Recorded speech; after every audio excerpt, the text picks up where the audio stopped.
তাহলে এই রকম বয়সে একজন লোক যখন ইসলাম গ্রহণ করে, তাহলে কি আমরা কি এটা মনে করি যে আবু বকর সিদ্দিক রাদিয়াল্লাহু তাআলা আনহু তিনি 12 বছর বয়সে বা 10 বছর বয়সে তিনি কোরআন শিখছেন? কি তিনি কি 10 বছর বয়সে কোরআন শিখছেন? 38 বছর বয়সে তো তিনি ঈমান আনছেন। কি আনছেন? ঈমান আনছেন। তাহলে এরপরে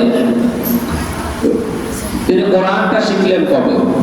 কোরআনের জ্ঞান নিলেন কবে? হাদিস শিখলেন কবে? হাদিসের জ্ঞান নিয়েছেন কবে? নিশ্চয় আরো পরে না? আরো পরে। কিন্তু আমরা কেন পারলাম না? রাসূলের আরেক চাচা ছিলেন হযরত আব্বাস রাদিয়াল্লাহু তাআলা আনহু, ছোট চাচা হযরত আব্বাস। হাদিস শরীফের ভিতরে এসেছে হযরত আব্বাস রাদিয়াল্লাহু তাআলা আনহু ঈমান এনেছেন আল্লাহ রাসূলের কাছে মক্কা বিজয়ের আগ মুহূর্তে। কখন বলেন? এরপরে আল্লাহ রাসূল মক্কা বিজয় করেছেন 8ম হিজরিতে, আরো 8 বছর। 53 আর 8 কত হইল? 61। প্রায় 61 বছরের সময়ের আগে পরে, ওই সময়ের কাছাকাছি সময় হযরত আব্বাস রাদিয়াল্লাহু তাআলা আনহু ঈমান এনেছেন। কি এনেছেন? ঈমান এনেছেন। তাহলে যেহেতু রাসূলের চাচা বয়সে রাসূল থেকে বড় ছিলেন, খুব বেশি বড় না, ডিফারেন্স অনেক বেশি নয়, কাছাকাছি। তাহলে রাসূলের বয়স যদি থাকে 61, তাহলে চাচার বয়স কত? অন্তত 70 হইলেও ধরেন না, 65 হইলেও ধরেন না। তাহলে 65 বছর বয়সে যদি চাচা ঈমান আনে, তাহলে এই লোকটা কোরআন শিখলে কবে? এই লোকটা হাদিস শিখলে কবে? তিনি তার ঈমান শিখলেন কবে? কালিমা শিখলেন কবে? তাহলে ওনারা পেরেছেন, আমরা কেন পারলাম না? ওনারা এই বয়সে যদি ওনারা পেরে, তাহলে আমি কেন পারলাম না? আমাদেরকে এখন যদি কেউ বলে, মুরব্বী চাচাদেরকে যদি বলে, চাচা মিয়া নামাজটা তো হচ্ছে না, সূরাটা ঠিক করেন, দোয়াটা ঠিক করেন, কালিমাটা ঠিক করেন, তখন আমাদের বক্তব্য হইল, বাইরে ওনার আগে বয়স আছে না, আমরা ওনার আগের মতো হারুননি। কথা ঠিক না? কেন পারবেন না আপনি? আপনি কোন কাজটা পারলেন না? আপনি এখনো কোন কাজটা পারেন না? এখনো তো আপনি খেতে খামার কাজ করতে পারেন, এখনো চায়ের দোকানে বসে ঘন্টার পর ঘন্টা আড্ডা দেওয়া যায়, এখনো অন্যের সমালোচনা করা যায়, এখনো আমরা অন্যের গীবত শিকায়াত করা যায়, এখনো ফাঁপি নিয়ে সমাজের ভিতরে দলাদলি করা যায়, সব কিছুই তো এখনো আমি করতে পারি। তাহলে কেন আমি আমার নামাজটা এখনো আমি ঠিক করতে পারলাম না? আসসালামু আলাইকুম।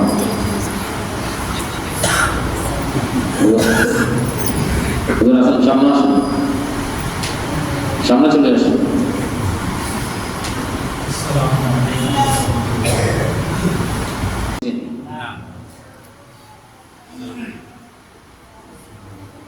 আল্লাহ পাক কি বলছেন? ইয়া আইয়ুহাল্লাযীনা আমানুত্তাকুল্লাহ, হে ইমানদাররা আল্লাহকে ভয় করো। কাকে ভয় করতে বলছেন? আল্লাহকে। হাক্কা তুকাতিহি ওয়া লা তামুতুন্না ইল্লা ওয়া আনতুম মুসলিমুন। হাক্কা তুকাতিহি বলতেছে হক আদায় করে। কিভাবে বলেন? হকটা আদায় করে, যেভাবে আদায় করার দরকার ওইভাবে আদায় করে তারপরে তুমি মৃত্যুবরণ করো। কিভাবে? যেভাবে আদায় করার দরকার, যেভাবে আল্লাহ বলছেন, রাসূল শিখাইছেন ওইভাবে। এখন আপনি বলতেছেন আমি কোন রকম খালি এই কোন রকমে একটু কবরে চলে যেতে পারলেই হইল। আল্লাহ কি কোন রকম কবরে যেতে কইছে? হক হাক্কা তুকাতিহি, হকটা আদায় করো।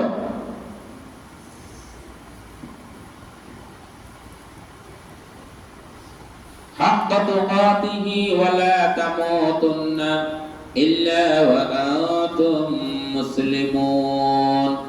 এরপর মৃত্যুবরণ করো। আর আপনি কোন আমি কোন রকম চলে যেতে পারলেই হইছে? কোন রকম যাওয়ার কোন সুযোগ আছে না। এই জন্য ইলমে দ্বীন শিক্ষা করা ফরজ। রাসূল করিম সাল্লাল্লাহু আলাইহি ওয়াসাল্লাম ইরশাদ ফরমান তাআল্লামুল ফারাইদ ওয়াল কুরআন, তোমরা শরীয়তের ফরজ বিধানগুলি শিখে নাও এবং কোরআন শরীফ শিখো, এটা ফরজ। ওয়া আল্লিমুন নাস, এবং মানুষদেরকে শিক্ষা দাও, তুমি নিজেও শিখবা এরপরে মানুষদেরকে শিখাইবা। ফা ইন্নী মাকবুদ, এরপরে মৃত্যুবরণ করো, খবরদার এর আগে মারা যাইও না, এর আগে মারা যাইও না, খবরদার আগে শিখো। তাহলে কি বলছে? শিখার জন্য বলছে। কি বলছেন? এখন আল্লাহ পাক বলতেছে শিখবে কারা? সূরা আল মুজাদালা আল্লাহ রাব্বুল আলামিন বলতেছেন আল্লাযীনা আমানু মিনকুম, যাদের ঈমান আছে, যাদের কি আছে? যাদের ঈমান আছে। এখানে আমরা যারা আছি সবাই তো আমরা ঈমানদার, ঠিক কিনা বলেন? আমাদের সবার ঈমান আছে তো? সবাই আমরা ঈমানদার। আল্লাযীনা আমানু মিনকুম, আল্লাহ পাক ফরমান যাদের ঈমান আছে, ওয়াল্লাযীনা উতুল ইলমা, তারাই শুধুমাত্র ইলম শিখে। আল্লাহ রাব্বুল আলামিন ঈমানদারদেরকে মধ্যে থেকেই কাউকে না কাউকে, শুধুমাত্র ঈমানদারেরাই ইলম অর্জন করে, তারা ইলম শিখে। এবার বলেন যাদের ঈমান নাই তারা কি ইলম শিখে নাকি? যাদের ঈমান নাই এরা ইলম শিখেনি, এদের ইলমের কি দরকার আছে? এদের তো ইলমের দরকার নাই। কিন্তু যারা ঈমানদার, যারা বলবে আমাদের কি আছে?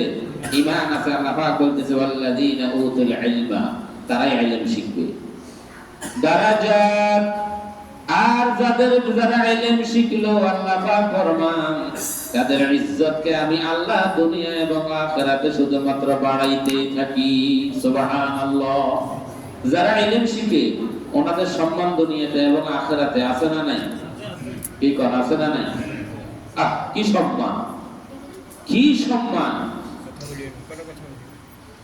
একজন বেঈমানের জানাজা আর একজন ঈমানদার আল্লাহওয়ালার জানাজা, একজন ঈমানদার আল্লাহওয়ালা মানুষের দুনিয়ার জীবন আর একজন বেঈমান মানুষের দুনিয়ার জীবন কোনদিন এক হইতে এক নাকি? এই জন্য যেতটুকু দিন শিখার দরকার দুনিয়াতে বেঁচে থাকার জন্য, অন্ততপক্ষে হালাল এবং হারাম শিখার যায়, বোঝা যায়, আমার দৈনন্দিন কাজগুলি আমি করতে পারি, হক এবং নাহক বোঝা যায়, হালাল হারাম চিনা যায়, অন্তত আমার নামাজটা সহি হয়ে যায়। এতটুকু দিন শিক্ষা তো খরচ, এতটুকু দিন সবাইকে শিখতে হবে, ঠিক কিনা বলেন? কিন্তু আমরা অধিকাংশ মানুষ এই ব্যাপারে কি আছে? এই ব্যাপারে আমরা গাফেল, আমাদের কোনো খবর নেই। তো আমি যেটা বলতে চাচ্ছিলাম আপনাদেরকে দাওয়াত, সেটা হচ্ছে যে এই সময় বিভিন্ন শিক্ষা প্রতিষ্ঠান থেকে আপনাদের কাছে আসবে যে আপনাদের বাচ্চাটা কেউ বলবে আমার স্কুলে দেন, আমার কিন্ডারগার্টেনে দেন, আমার নুরানি মাদ্রাসায় দেন, আমার হেফজখানায় দেন, আমার এতিমখানায় দেন। বিভিন্ন ভাবে আপনাদেরকে বলবে। আমি আপনাদেরকে অনুরোধ করি এটা আপনারা বাচ্চাদেরকে যেখানে দেন, তবে শুরু থেকে টার্গেটে রাখবেন বাচ্চাটাকে অন্তরে যেন ধর্মীয় শিক্ষাটা দিয়ে আপনি বড় করেন। তার জীবনের শুরু থেকে যেন তার কোরআন তেলাওয়াতটা সহি হয়ে যায়, সে যেন নামাজের মাসলা মাসাইলগুলো শিখে যায়, সে যেন জানাজাটা শিখে যায়। এতটুকু শিক্ষা তাকে শুরু থেকে জীবনে দিয়ে দিবেন। তার কারণ যারা শুরু জীবনে এটা শিখতে পারেন নাই আর এখন ৬০-৭০ বছর বয়সও এটা আর শিখার সুযোগ পায় নাই, আর ঠিক করা যায়নি। এই জন্য এটা টার্গেটে রাখবেন, বাচ্চাদেরকে ওই রকম একটা প্রতিষ্ঠানে দিবেন। এরপরে যারা মাদ্রাসায় পড়াতে চান, বাচ্চা হাফেজ হবে, আলেম হবে, মুহাদ্দিস মুফাসসির মুহাদ্দিস হবে, সেটা তো আল্লাহ পাকের ইনশাআল্লাহ তাকে কবুল করবেন, সেটা হবে, চেষ্টা করবেন। আর যারা বলেন যে না আমি মাদ্রাসায় পড়াবো না, আমি তাকে ডাক্তার বানাবো, ইঞ্জিনিয়ার বানাবো, বানান, সেটাতে কোনো অসুবিধা নাই, কিন্তু তাকে মৌলিক ফাউন্ডেশনটা আগে মাদ্রাসা শিক্ষা থেকে তারা দিয়ে দেন। এরপরে আপনি তার স্কুলে নেন, কলেজে নেন, সে যেখানে যাবে সে আর বিপদগামী হবে না, সে লাঞ্ছিত হবে না, সে গোমরা হবে না। সে যখন শুরু থেকেই কোরআনী শিক্ষাটা পাবে, ঠিক কিনা বলেন? ডাক্তার হওয়া কি শরীয়তে নাজায়েজ নেই? না, এটাকে হারাম বলা হয় নাই, কিন্তু আপনাকে আগে তো আপনার জীবন মৌলিক যে শিক্ষা সেটাকে আপনাকে শিখতে হবে।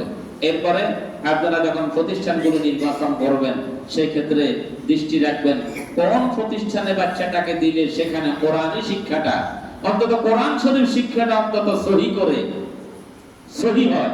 অধিকাংশ শিক্ষা প্রতিষ্ঠান স্কুল কলেজ স্কুল কিন্ডারগার্টেন আমি বাদে দিলাম, প্রাইমারি স্কুল বাদ, সেখানে তো এটার কোনো ব্যবস্থাই নাই। কিন্তু আমাদের নুরানি মাদ্রাসাগুলোও অধিকাংশ মাদ্রাসাগুলোও অনেক প্রতিষ্ঠানে আছে মাদ্রাসা, কিন্তু সেখানে অনেক কিছু হয়তো পড়ানি হয়, কিন্তু অনেক বাচ্চারাই সে মাদ্রাসায় পড়ার পরেও তাদের কোরআন শরীফ তেলাওয়াতটা সহি হয় না। প্রতিষ্ঠানের সাথে যারা জড়িত, যারা ম্যানেজিং কমিটি, যারা শিক্ষক এবং যারা পরিচালনা করেন, বিষয়টাকে গুরুত্ব সহকারে দেখবেন। আমার প্রতিষ্ঠানে একজন মানুষ তা সে আস্থা আর বিশ্বাস নিয়ে তার বাচ্চাটাকে আমার প্রতিষ্ঠানে দিল দিন শিকার জন্য, কোরআন শিকার জন্য, কিন্তু আপনার এই প্রতিষ্ঠানে একটা বাচ্চা 3 বছর 4 বছর 5 বছর পড়ার পরেও সে কোরআন শরীফটা পড়তে পারে না, তার কোরআন তেলাওয়াতটা সহি হলো না। কেন হলো না? দুর্বলতাটার কোথায়, কেন ফেরা গেল না? এটা শিক্ষা প্রতিষ্ঠান, এটাকে খতিয়ে দেখতে হবে, এটাকে বাইর করতে হবে, এটাকে ঠিক করা লাগবে। শিক্ষা প্রতিষ্ঠানগুলি আমাদের সমাজে অহরহ দিনী প্রতিষ্ঠান এখন আছে, প্রত্যেক পাড়ায় পাড়ায় মহল্লায় মহল্লায় দিনী প্রতিষ্ঠান মাদ্রাসা আছে, আছে না নাই? আছে, কিন্তু মানসম্মত শিক্ষক নিয়োগে ব্যর্থ।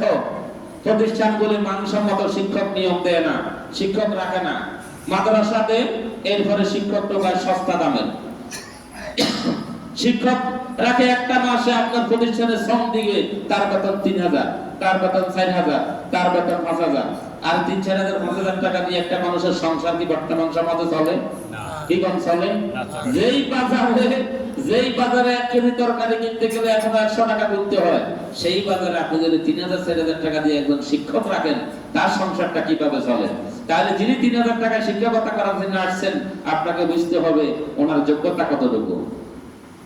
অধিকাংশ প্রতিষ্ঠানে বাচ্চারা পড়ে 3 বছর 4 বছর, তাদের কোরআন শরীফটা সহি নেই, হয় না। এটা খুব আফসোস এবং দুঃখের বিষয়। প্রতিষ্ঠান যারা চালান, প্রতিষ্ঠানের সাথে যারা জড়িত, আপনারা বিষয়গুলি গুরুত্ব সহকারে দেখবেন। আমাদের হুজুর আছেন, হুজুর একটু আমাদের উদ্দেশ্যে সবসময় তো হুজুর